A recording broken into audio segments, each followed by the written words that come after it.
Let's talk about what's going on with Will Chamberlain, because as we talk about our cultural decay and our institutional collapse, Will Chamberlain has tweeted out a law clerk by the name of Elizabeth Deutsch. He says, in his humble opinion, she's the most likely person to have leaked the draft Supreme Court opinion in Dobbs, purporting to overturn Roe v. Wade. He says, a disclaimer, I have no inside information. This thread is speculation based almost entirely on publicly available information. I could easily be wrong. Now, apparently he's being threatened that he's going to get sued over this, which is just laughably stupid. Elizabeth Deutsch is arguably not a public figure, but guess what? People can become public figures. Whoa. Now, Will prefaces he doesn't know for sure. It's a speculation, and you're allowed to speculate. And Will is also a lawyer, so I think he knows what he's doing. But I think this is a really interesting thread because of how the reaction has been. Let me see if I have this one from Eric Swalwell. Eric Swalwell, you know him, you love him, he farted on TV. He said, under Supreme Court law, as a public figure, I take a lot of defamatory attacks because bar is too high to sue. Ms. Deutsch is not a public figure and would likely have a strong defamation case against Will Chamberlain. Republicans are bullies, but they always back down when challenged. Ron Coleman says, you are not scaring anyone, but you are getting some of us pretty excited. And then it's Elmer Fudd saying, I love civil litigation. Okay. So here's the gist. I'll just give you the simple version. She is, according to this thread from Will, she's a reproductive rights activist. Is that how they call it? Her academic background isn't uncommon. He says things get interesting. Every law student has to write a note, a long legal research paper, making a novel argument about the law. Hers is about reproductive rights and abortion. She argued that Obamacare's non-discrimination provision should be interpreted to force Catholic hospitals to perform emergency abortions. Aggressive argument, but hey, law students are aggressive. He says while in law school, she wrote a New York Times op-ed about reproductive rights. Her career page on LinkedIn doesn't reveal that much until we dig a little further. Thanks to her New York Times wedding announcement, of course, we know that she clerked for Judge Nina Pillard. Pillard was one of the D.C. Circuit judges appointed by Obama and forced through by Harry Reid to belong up the filibuster. She's stridently pro-choice, perhaps not shocking. After her clerkships, she got a Gruber Fellowship at the ACLU for a full year, working on abortion and reproductive rights.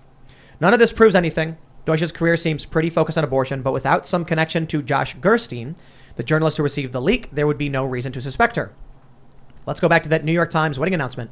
The bride and groom she met at Yale, she is a lawyer, he is a journalist. Isaac Arnsdorf just got hired by the Washington Post as a national political reporter. Of course, he's on the Trump beat. But where has he written in the past? Politico, sharing a byline with Josh Gerstein. Interesting. So that's the connection. Says looks like Gerstein and they are still bros, chatting on Twitter, interacting as recently as last year. To conclude, we have a currently sitting Supreme Court law clerk whose career has been almost solely focused on abortion. She wrote her law school note on abortion. She wrote op-eds about reproductive rights. Spent a year working on abortion at the ACLU. Clerked for a pro-choice judge. And just so happens that her husband is a journalist sharing bylines with Josh Gerstein at Politico, and it looks like they're still friends. Sharing a byline means they worked together. Right. Like they've shared this story that's published, so they know each other for sure. He says, I don't know that Elizabeth Deutsch leaked the draft opinion, but I certainly think someone who has spent much of their academic and professional life fighting to expand the right to get an abortion could be desperate enough to do so. I think it's an interesting thread and some good journalistic work. He didn't publish any private details outside of here's a person who publicly works for the court and we're looking for a leaker. Robbie Suave says, what is the argument that it's okay to do this, but not to reveal the name of libs of TikTok? Please. Ian Miles Chung, she's not anonymous for one. And secondly, Will didn't publish Deutsch's home address.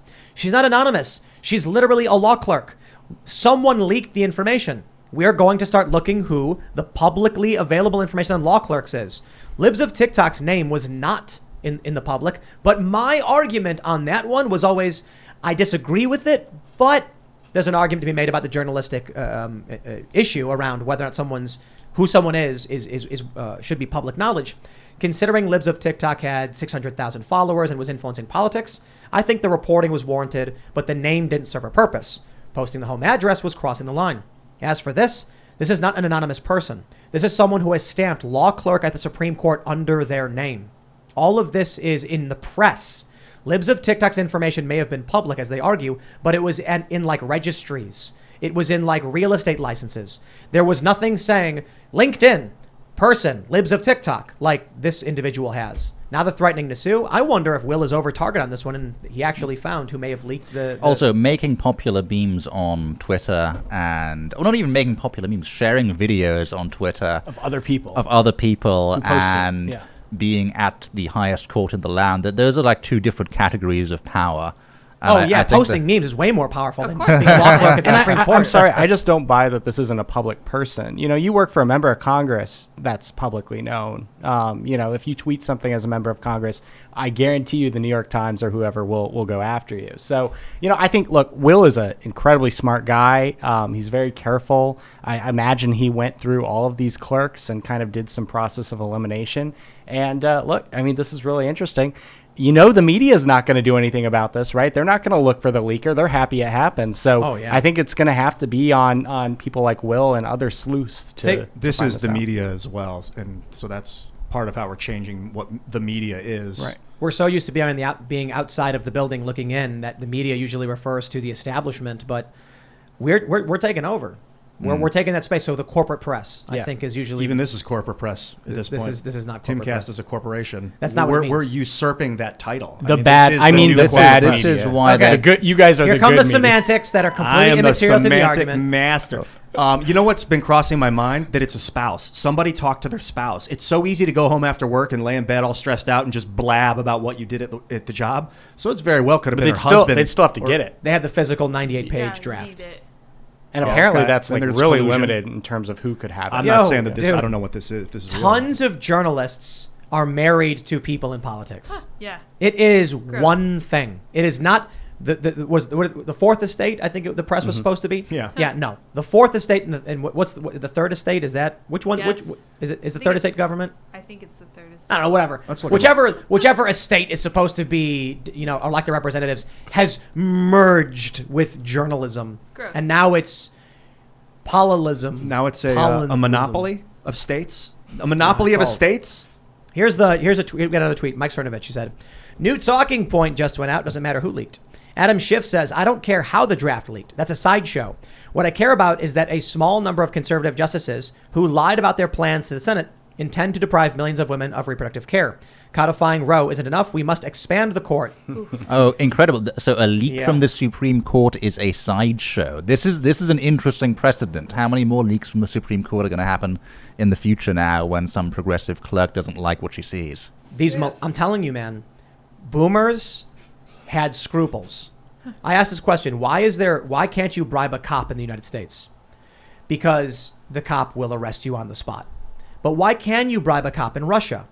It's still illegal to do, but there's no scruples. They're not worried about repercussions. They're not worried about being ostracized or canceled or anything like that.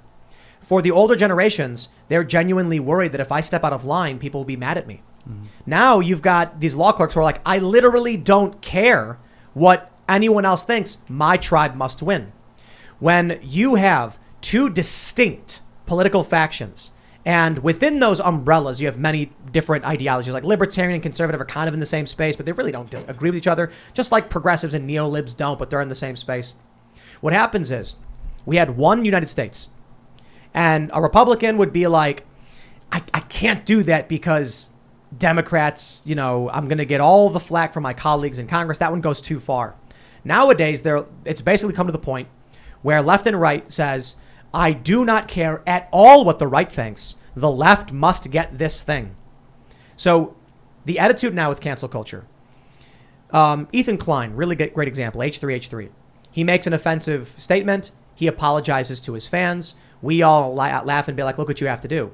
But to him, he's like, I don't care about what the right thinks because the right's not paying my bills.